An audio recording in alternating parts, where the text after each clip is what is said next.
Assalamualaikum warahmatullahi wabarakatuh. Perkenalkan, kami dari kelompok 3 bab proses akan menjelaskan beberapa perihal tentang bagian ketiga ini, yaitu proses.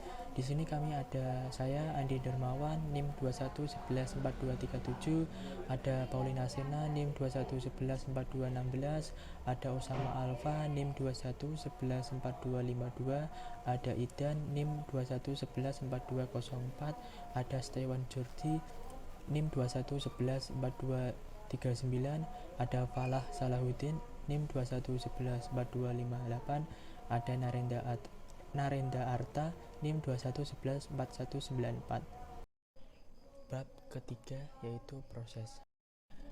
Di dalam proses ada subbab beberapa, yaitu adalah konsep proses, penjadwalan proses, operasi pada proses, komunikasi antar proses atau IPC, contoh sistem IPC, komunikasi dalam sistem client service. Tujuan dalam bab proses ini yaitu yang pertama, untuk memperkenalkan gagasan tentang suatu proses, untuk menggambarkan berbagai fitur proses termasuk penjadwalan, pembuatan, dan penghentian, serta komunikasi. Yang ketiga yaitu untuk menjelajahi komunikasi antar proses menggunakan shared memory dan message passing. Yang keempat yaitu untuk menggambarkan komunikasi dalam sistem client service. Yang pertama, konsep suatu proses. Proses adalah sebuah program yang sedang berjalan. Proses eksekusi yang harus berjalan secara berurutan. Proses yang aktif, program yang pasif yang akan disimpan di disk atau media penyimpanan. Atau sebuah program akan terproses ketika file yang dapat dieksekusi dimuat ke dalam memori. Sebuah program bisa masuk ke beberapa kali proses. Eksekusi program dapat dimulai lewat queue click mouse command line dengan memasukkan nama program. Selanjutnya ada struktur proses. Aktivitas yang termasuk ke dalamnya adalah: yang pertama, nilai dari sebuah program counter. Yang kedua adalah konten dari sebuah prosesor register. Selain itu, ada juga proses start yang berisi suatu data yang bersifat sementara. Ini juga termasuk ke dalam data section yang membuat banyak sekali variabel. Bisa juga membuat sebuah heap, yaitu sebuah memori dinamik yang teralokasikan saat proses sedang berjalan. Selanjutnya ada status proses. Saat suatu proses dijalankan, ia mengubah status, yaitu ada new atau proses sedang dibuat, running, instruksi sedang dieksekusi, waiting, proses sedang menunggu beberapa peristiwa terjadi, ready, proses sedang menunggu untuk ditugaskan ke prosesor, terminated, proses telah selesai dieksekusi. Dan selanjutnya ada proses control block atau PCB. Tugas control block adalah menginformasi terkait dengan sistem proses. Contoh bentuknya seperti status proses, berjalan, menunggu, dan lain-lain. Program counter, alamat lokasi instruksi untuk dieksekusi selanjutnya. Register CPU yang berupa isi dari sebuah register proses sentris. Informasi penjadwalan CPU berupa prioritas, penjadwalan pointer, antrian. Yang selanjutnya ada informasi manajemen memori yang dialokasikan untuk proses. Yang selanjutnya ada informasi akuntansi berupa CPU digunakan, waktu jam berlalu sejak mulai, dan batas waktu. Yang terakhir ada informasi status I/O atau perangkat I/O dialokasikan untuk memproses daftar file yang terbuka. Selanjutnya ada threads. Threads adalah proses memilih sesuatu. Yang threads eksekusi perlu penyimpanan untuk detail threads beberapa penghitungan program dalam PCB. Pertimbangan memiliki beberapa penghitung program per proses. Beberapa lokasi dapat dieksekusi sekaligus. Beberapa threads control menjadi threads. Sekian pembahasan saya, selanjutnya akan dilanjut oleh teman saya. Kita masuk pada pokok pembahasan berikutnya, yaitu penjadwalan proses. Perlu kita ketahui, penjadwalan proses merupakan suatu mekanisme yang terdapat pada sistem operasi yang berkaitan dengan urutan kerja yang dilakukan oleh sistem komputer. Dan berikut ada beberapa jadwal dalam proses perangkat komputer. Yang pertama, maksimal penggunaan CPU. Maksimal penggunaan CPU ini beralih proses dengan cepat ke CPU untuk berbagai waktu. Yang kedua, proses menyerah. Jika proses menyerah, maka CPU dalam dua kondisi, yaitu input-output request dan setelah N, unit waktu berlalu atau perlu timer. Setelah proses melepaskan CPU itu, maka perlu ditambahkan keantrian siap. Maka penjadwalan proses memilih di antara proses yang tersedia di antrian tersebut dan siap untuk dieksekusi berikutnya pada CPU. Penjadwalan antrian. Dalam sistem operasi, perangkat mempertahankan penjadwalan proses antrian. Proses antrian ini memiliki beberapa penjadwalan antrian. Yang pertama ada job queue. Job queue adalah rangkaian data yang akan dimasukkan ke komputer dan mengatur semua proses dalam sistem operasi. Yang kedua ada ready queue. Ready queue mengatur semua proses yang berada di memori utama, siap dan menunggu untuk dieksekusi. Dan yang terakhir ada device queue. Serangkaian proses menunggu perangkat input-output dan selanjutnya proses bermigrasi di antara berbagai antrian. Representasi penjadwalan proses. Di sini ada diagram antrian yang mewakili antrian sumber daya arus. Pada antrian ini, ready queue menunggu sampai dipilih untuk dieksekusi oleh CPU. Penjadwalan. Tipe penjadwalan dalam sistem operasi. Yang pertama ada penjadwalan jangka pendek. Penjadwalan jangka pendek bertugas menjadwalkan alokasi pemroses di antara proses-proses ready di memori utama. Penjadwalan dijalankan setiap terjadi pengalihan proses untuk memilih proses berikutnya yang harus dijalankan. Penjadwalan jangka panjang. Penjadwalan ini bekerja terhadap antrian batch dan memilih batch berikutnya yang harus dieksekusi. Batch biasanya adalah proses dengan penggunaan sumber daya yang intensif atau waktu pemroses, memori, masukan atau keluaran. Program ini berprioritas rendah dan digunakan sebagai pengisi agar pemroses sibuk. Penjadwal jangka panjang jarang digunakan detik-menit atau mungkin lambat. Penjadwal jangka panjang mengontrol tingkat multiprogramming. Maka proses dapat digambarkan sebagai proses input-output terikat atau menghabiskan lebih banyak waktu melakukan input-output daripada perhitungan. Multitasking dalam sistem seluler. Multitasking dalam dunia komputer berarti melakukan pekerjaan yang berbeda secara real-time dan bersamaan dalam suatu perangkat. Beberapa program dapat berjalan pada saat yang bersamaan. Identik dengan multiprogramming, multitasking merupakan suatu modus dari sistem operasi. Beberapa sistem seluler yang hanya mengizinkan satu proses untuk berjalan. Dimulai dengan iOS 4. iOS 4 ini menyediakan untuk proses tunggal yang dikendalikan melalui antarmuka pengguna, dan berbagai proses latar belakang ini dalam memori akan berjalan tetapi tidak pada tampilan dan ada batasnya. Batasan mencakup tugas tunggal dan pendek serta menerima pemberitahuan acara untuk tugas jangka panjang tertentu seperti pemutaran audio. Context switch. Dalam konteks switch ini, saat CPU beralih ke proses lain, sistem harus menyimpan status proses lama dan memuat status tersimpan untuk proses baru melalui switch konteks. Konteks adalah isi dari register CPU dan program komputer pada setiap titik waktu. Konteks suatu proses diawali dalam papan sirkuit cetak. Waktu pengalihan proses adalah overhead murni yang menyatakan sistem tidak berfungsi saat beralih. Semakin kompleks sistem operasi dan papan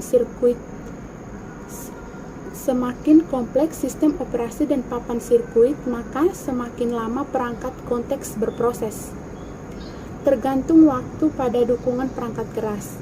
Beberapa perangkat keras menyediakan beberapa set register per CPU atau beberapa konteks bisa dimuat sekaligus. Yang berikutnya ada operasi pada proses. Dalam operasi pada proses ini, sistem harus menyediakan mekanisme untuk pembuatan proses. Suatu proses dapat membuat beberapa proses baru melalui sistem pemanggilan pembuatan proses selama jalur eksekusi. Pembuatan proses dinamakan induk proses. Baik, di sini saya akan menjelaskan materi proses yang bagian yang pertama, yaitu proses program working C yang terpisah. Jadi proses program working C ini yang menggambarkan cara untuk membuat proses baru di Unix. Kemudian setelah proses pada fork atau kita bisa sebut dengan garpu, jadi itu ada tanda kurung, buka kurung sama tutup kurung, itu merupakan lambang fork. Yang terdapat dua proses berbeda yang menjalankan salinan dari program yang sama. Satu-satunya yang membedakan yaitu bahwa pada nilai pit untuk child progress atau proses anak adalah 0. Sedangkan untuk parentnya atau induk adalah nilai integer yang lebih besar dari 0. Child progress mewarisi hak istimewa dan atribut penjadwalan dari orang tua atau parent, serta sumber daya tertentu seperti file yang terbuka. Child progress kemudian menayangkan uang alamatnya dengan perintah Unix is yang digunakan untuk mendapatkan daftar directory yang menggunakan xclp fork atau bisa dibilang dengan versi lain dari sistem call xc fork. Kemudian parent menunggu anak untuk menyelesaikan progress dengan menunggu sistem call. Dan ketika progres dari childnya atau anaknya udah selesai,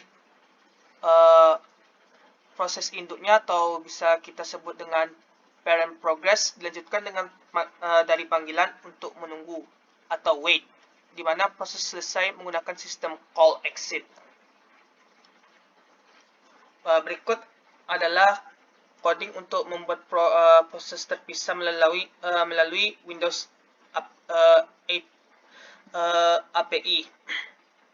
Di sini kita bisa lihat bahwa codingan tersebut menggunakan fungsi void dan menggunakan alokasi memori.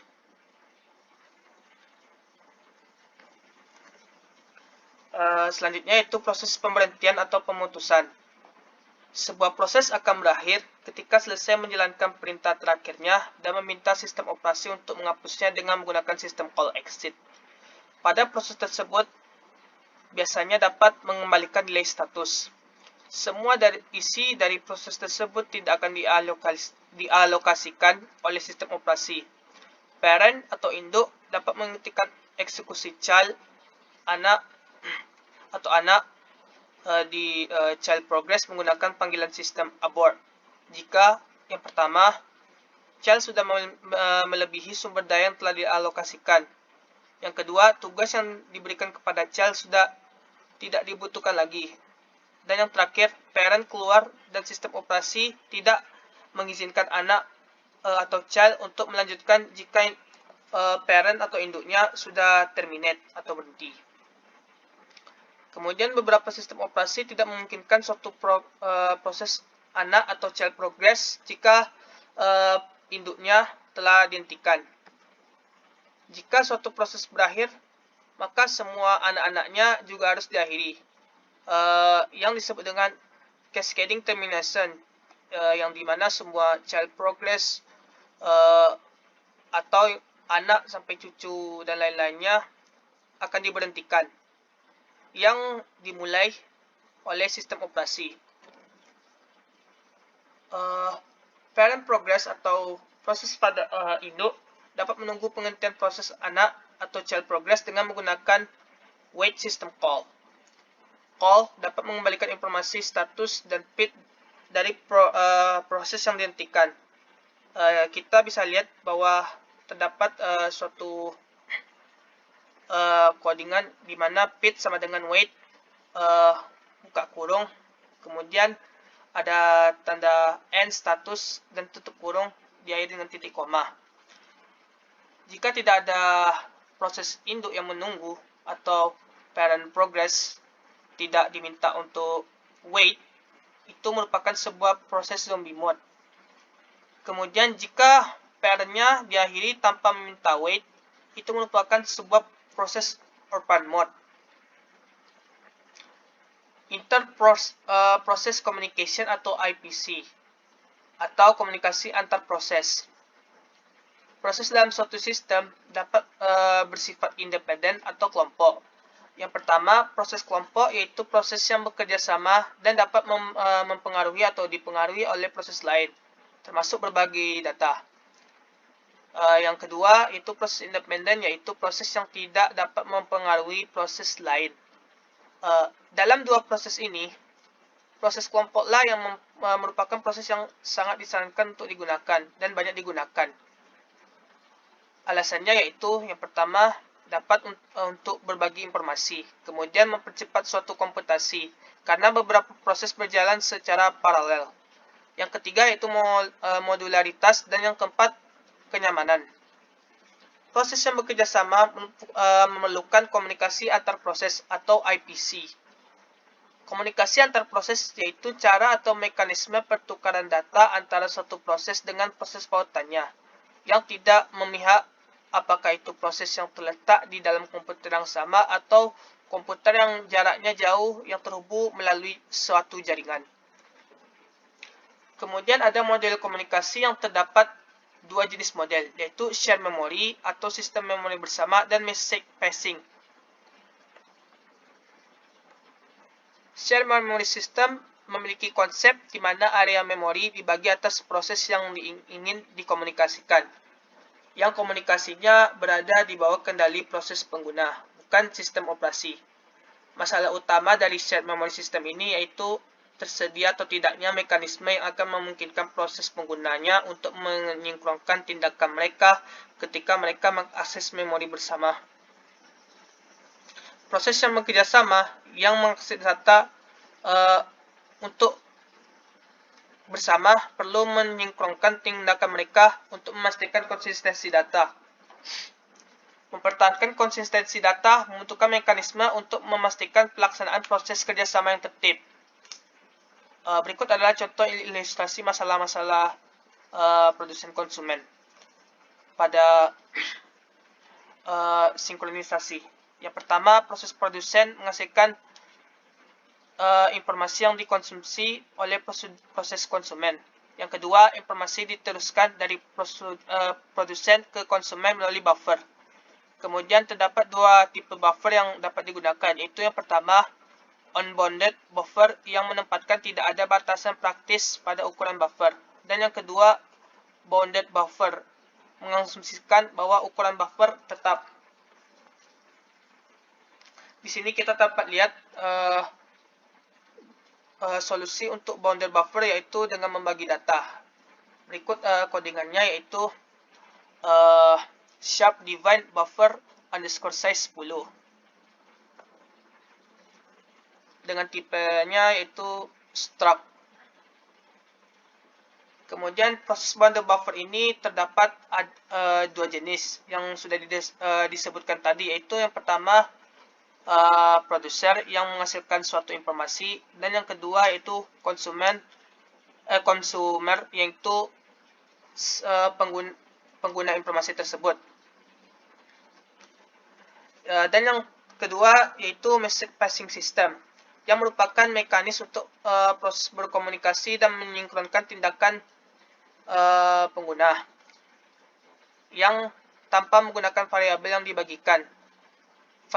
Fasilitas IPC menyediakan dua operasi. Yang pertama yaitu send untuk mengirim pesan, dan yang kedua untuk receive atau menerima pesan. Ukuran pesan tersebut yaitu tetap atau variabel. Sekian yang dapat saya sampaikan. Selanjutnya materi selanjutnya akan disampaikan oleh rekan kelompok saya. Terima kasih. Message passing system. Message passing adalah proses komunikasi antara bagian sistem untuk membagi variabel yang dibutuhkan. Proses ini menyediakan dua operasi, yaitu mengirim pesan dan menerima pesan. Kegunaan message passing. Pertama, shared memori pada multiprosesor. Kedua, shared memori pada uniprosesor. Ketiga, sistem terdistribusi. Selanjutnya, poin pertama, jika proses P dan Q ingin berkomunikasi, mereka perlu: pertama, membuat communication link di antara mereka. Kedua, bertukar pesan melalui kirim atau terima. Masalah implementasi. Poin pertama, bagaimana tautan dibuat? Poin kedua, bisakah tautan dikaitkan dengan lebih dari dua proses? Ketiga, berapa banyak tautan yang bisa ada di antara setiap pasangan proses komunikasi? Keempat, berapa kapasitas tautan? Kelima, apakah ukuran pesan yang dapat mengakomodasi tautan tetap atau variabel? Keenam, apakah tautan searah atau dua arah? Implementasi link komunikasi. Poin pertama, fisikal. Shared memori membagi memori, hardware bus, perangkat keras bus, network, jaringan.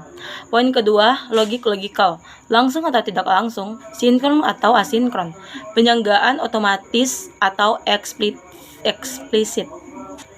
Komunikasi langsung merupakan proses komunikasi yang dilakukan secara langsung atau tatap muka dan terdapat komunikasi, seperti halnya ketika kita berbicara dengan orang lain tanpa adanya perantara atau media komunikasi sebagai penghantar dan atau informasi. Poin pertama, proses harus paling memberi nama secara eksplisit, yaitu send, P, message, pengirim pesan ke proses P.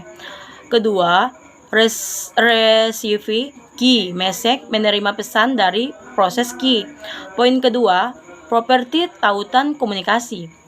Link dibuat secara otomatis. Link dikaitkan dengan tepat satu pasang proses komunikasi. Di antara masing-masing pasangan ada persis satu tautan. Tautan mungkin searah tetapi bisanya dua arah. Komunikasi tidak langsung. Komunikasi tidak langsung merupakan proses dari suatu komunikasi yang dilakukan secara tidak langsung atau memerlukan bantuan alat komunikasi yang fungsinya sebagai media komunikasi agar pesan sampai kepada komunikan. Poin pertama, pesan diarahkan dan diterima dari kotak surat, juga disebut sebagai port. Setiap kotak surat memiliki ID link unik. Proses dapat berkomunikasi hanya jika mereka berbagai kotak surat. Poin kedua, operasi. Buat kotak surat baru port. Mengirim dan menerima pesan melalui kotak surat. Hapus kontak surat. Poin ketiga, primitif. Didefinisikan sebagai send a message, mengirim pesan ke kotak surat A. Receive a message, menerima pesan dari kotak surat A. Komunikasi tidak langsung. Poin pertama, properti dari link komunikasi. Tautan dibuat hanya jika proses sebagai kotak surat umum. Tautan dapat dikaitkan dengan banyak proses. Setiap pasangan proses dapat berbagi beberapa tautan komunikasi. Tautan mungkin searah atau dua arah. Masalah komunikasi tidak langsung. Poin pertama, berbagai kotak surat. Kotak surat berbagi P1, P2, dan P3. P1 mengirim, P2 dan P3 terima. Siapa yang menerima pesannya? Poin kedua, solutions.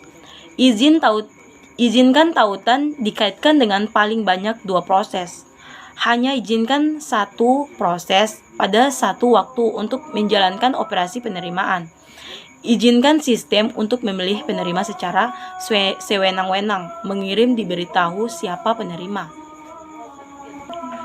Skema blokir dan non-blokir. Kelulusan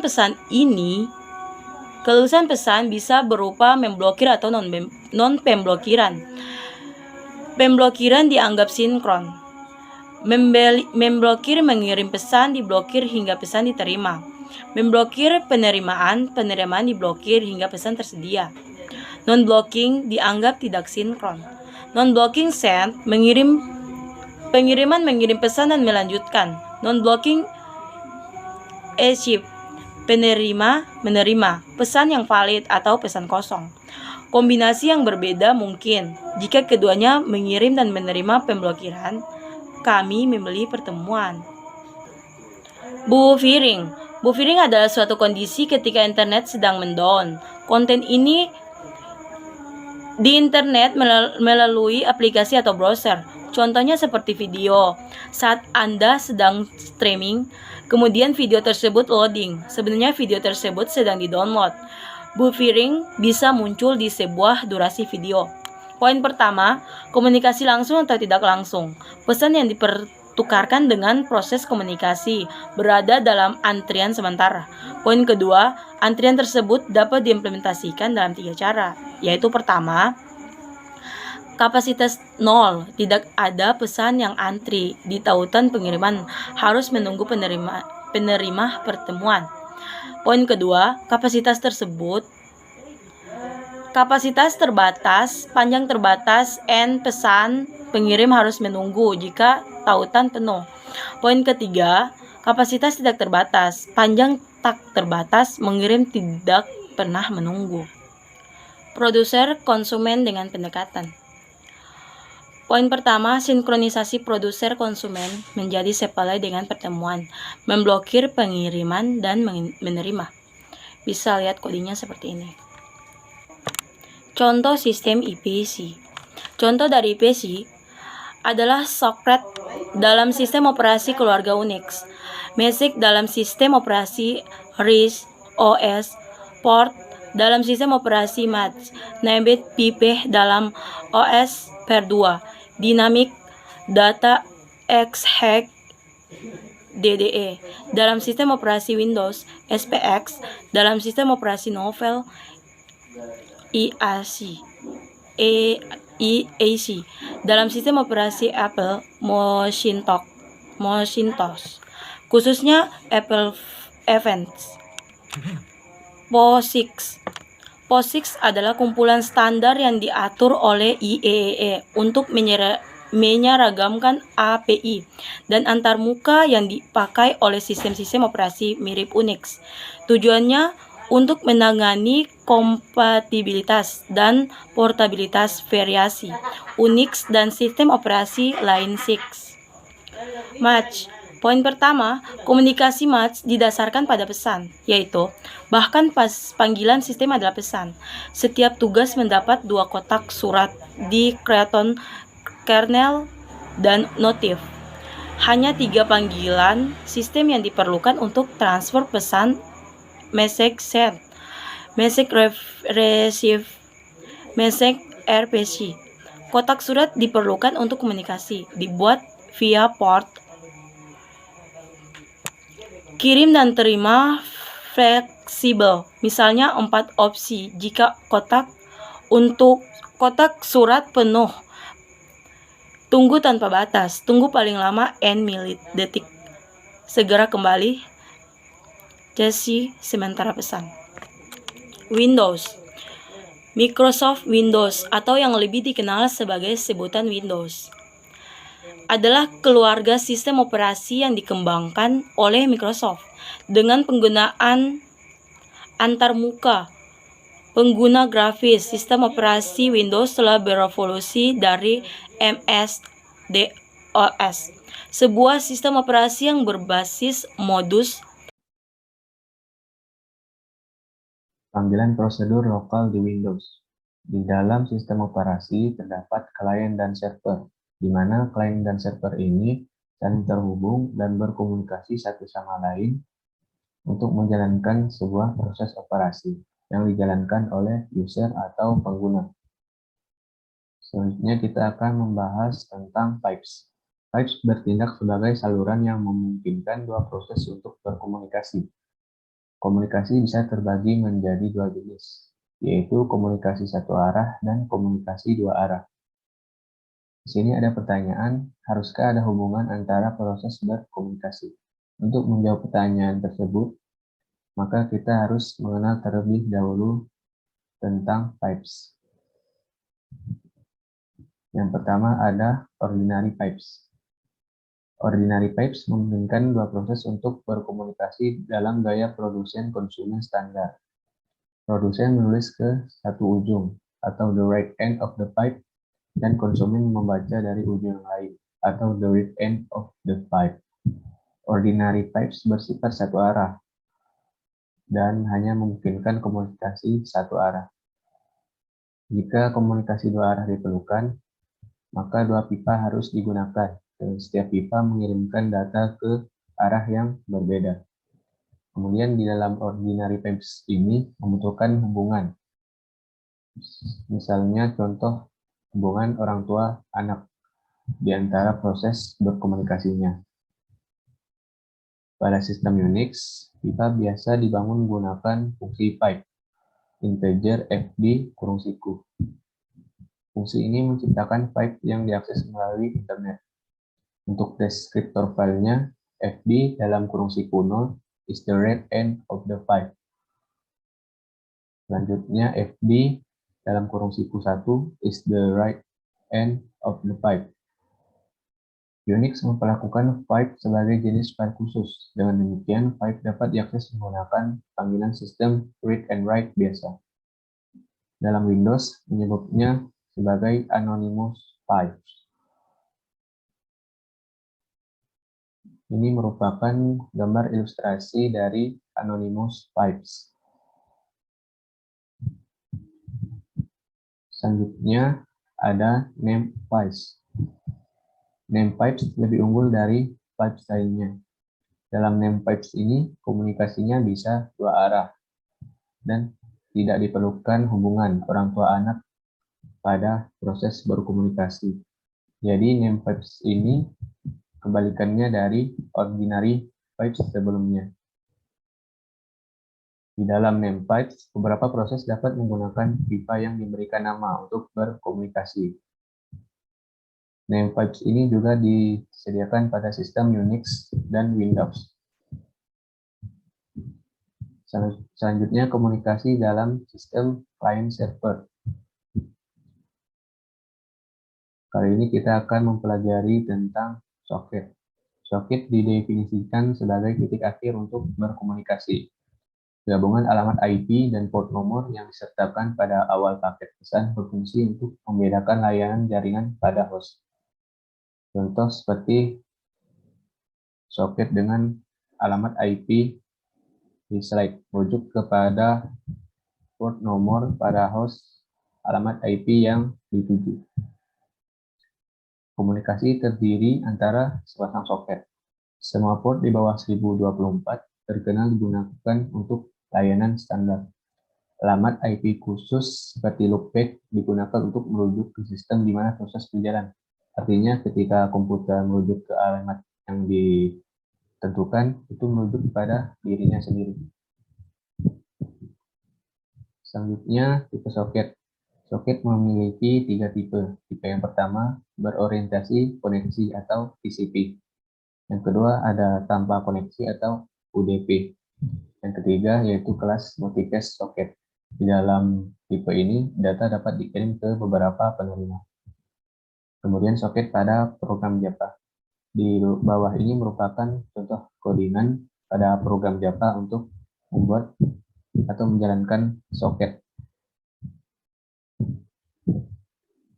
Selanjutnya, prosedur pemanggilan remote.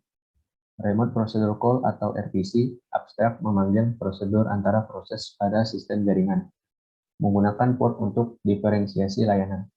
Steps proxy sisi klien untuk prosedur aktual di server.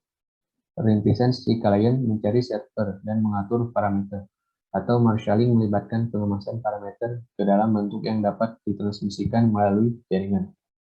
Rintisan sisi server menerima pesan ini, membongkar parameter marshal, dan melakukan prosedur pada server.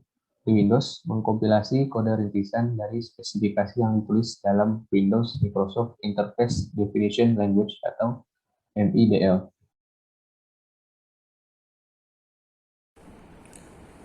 Prosedur pemanggilan remote atau CON. Representasi data ditangani melalui format representasi data eksternal atau XDL untuk menjelaskan berbagai arsitektur. Harus ditangani dengan keprihatinan tentang perbedaan dalam representasi data pada klien dan mesin. Eksekusi dari RPC. Mengenal sedikit tentang RPC.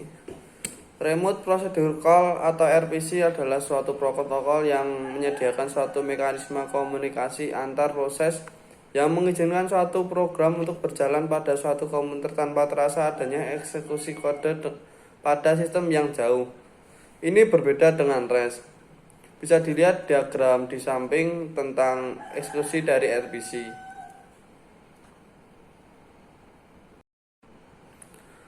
Tata letak memori. Dalam komputasi, memori adalah perangkat atau sistem yang digunakan untuk menyimpan informasi untuk penggunaan langsung dalam komputer atau perangkat keras dan perangkat elektronik digital yang terkait. Kata memori sering sinonim dengan kata penyimpanan utama atau memori utama. Bisa dilihat ada kodingan di samping tentang tata letak memori. Memori dibagi menjadi dua, high memory dan low memory, menggunakan include stdoh dan include stdlib.h, dan kodingan sebagai berikut. Arsitektur multiproses. Chrome browser. Banyak browser web dijalankan sebagai satu proses. Jika satu situs web menyebabkan masalah, seluruh browser dapat hang atau crash. Google Chrome browser adalah multiproses dengan 3 jenis proses. 1 browser, 2 renderer, 3 plugin. Gambar di bawah berikut adalah untuk proses untuk setiap jenis plugin. Konsep sebuah proses. Sistem operasi menjalankan berbagai program. Sistem batch atau pekerjaan, sistem pembagian waktu, program atau tugas pengguna. Buku teks menggunakan istilah pekerjaan dan proses hampir secara bergantian. Proses, program dan pelaksanaan. Eksekusi program harus berkembang secara berurutan. Beberapa bagian proses. Kode program juga disebut bagian teks. Aktivasi saat ini termasuk penghitung program, register prosesor. Stack berisi data sementara, parameter fungsi, alamat pengirim, dan variabel lokal. Bagian data berisi variabel global. Tumpukan yang mengandung memori dialokasikan secara dinamis selama waktu berjalan.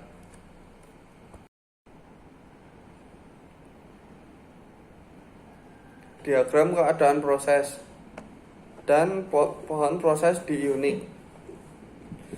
Di diagram keadaan proses, urutannya sebagai new, ready, running, terminate, dan waiting. Sedangkan pohon proses di Unix, kodingannya ini di diagramnya ada unit pitch, Python, login, SSHD, bash, SSHD, PS, VM, TCSH.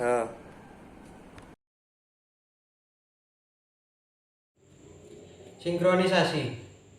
Proses kerjasama harus menyinkronkan tindakan mereka. Untuk menggambarkan konsep proses kerjasama, kami akan mempertimbangkan masalah produsen konsumen yang merupakan paradigma umum untuk proses kerjasama. Produsen menghasilkan informasi yang dikonsumsi oleh proses konsumen. Sebagai contoh, kompiler dapat menghasilkan kode rakitan yang dikonsumsi oleh assembler. Assembler pada gilirannya dapat menghasilkan modul objek yang dikonsumsi oleh loader. Masalah produsen konsumen juga menyediakan metafora yang digunakan untuk paradigma klien server. Kami umumnya menganggap server sebagai produsen dan klien sebagai konsumen. Sebagai contoh, server web menghasilkan konten web seperti file HTML dan gambar yang dikonsumsi, yaitu dibaca oleh browser web klien yang meminta sumber daya. Proses yang bekerja sama, akses bersama ke data yang dibagikan dapat mengakibatkan inkonsistensi data. Akses bersama ke data yang dibagikan dapat mengakibatkan inkonsistensi data. Mempertahankan konsistensi data membutuhkan mekanisme untuk memastikan pelaksanaan proses kerjasama yang tertib. Ilustrasi masalah produsen konsumen. proses produsen menghasilkan informasi yang dikonsumsi oleh proses konsumen. Informasi diteruskan dari produsen ke konsumen melalui buffer. Dua tipe buffer dapat digunakan, yaitu unbound buffer menempatkan tidak ada batas praktisi pada ukuran buffer, dan juga buffer bound bahwa ukuran buffer tetap. Solusi bounded buffer berbagi data bersama menggunakan divide buffer size 10, type def stroke item menggunakan item buffer size, dan menggunakan in sama dengan kosong dan juga in out sama dengan kosong. Solusi yang disajikan dalam dua slide berikutnya benar, tetapi hanya 9 dari 10 elemen buffer yang dapat digunakan. Bounded buffer producer. Item next produce menggunakan while true dan juga produce an item in next produce. While in plus 1% buffer size sama dengan out, dan juga do nothing, dan buffer in sama dengan next produce, in sama dengan in plus 1% buffer size. Bounded buffer consumer. In next consume menggunakan while true, while dalam kurung in sama dengan out, dan do nothing, dan juga next consume sama dengan buffer out. Out sama dengan out plus 1% buffer size, dan juga consume the item in next consume.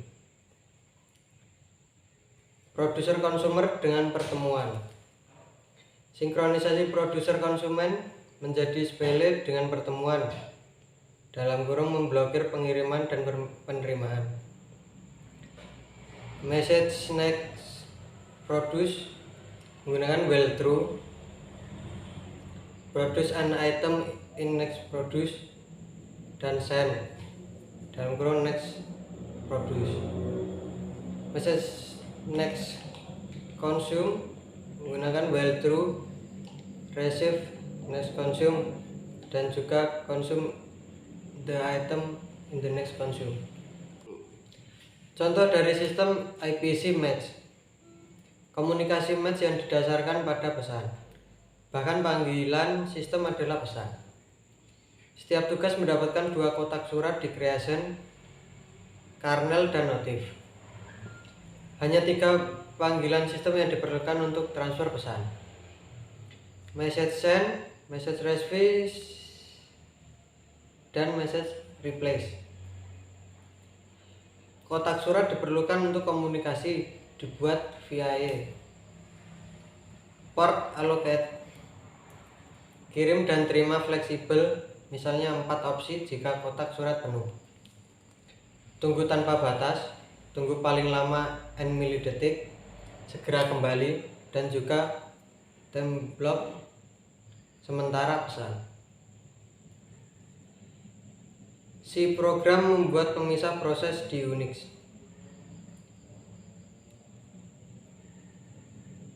Struktur coding program membuat pemisah proses di Unix seperti di samping ini.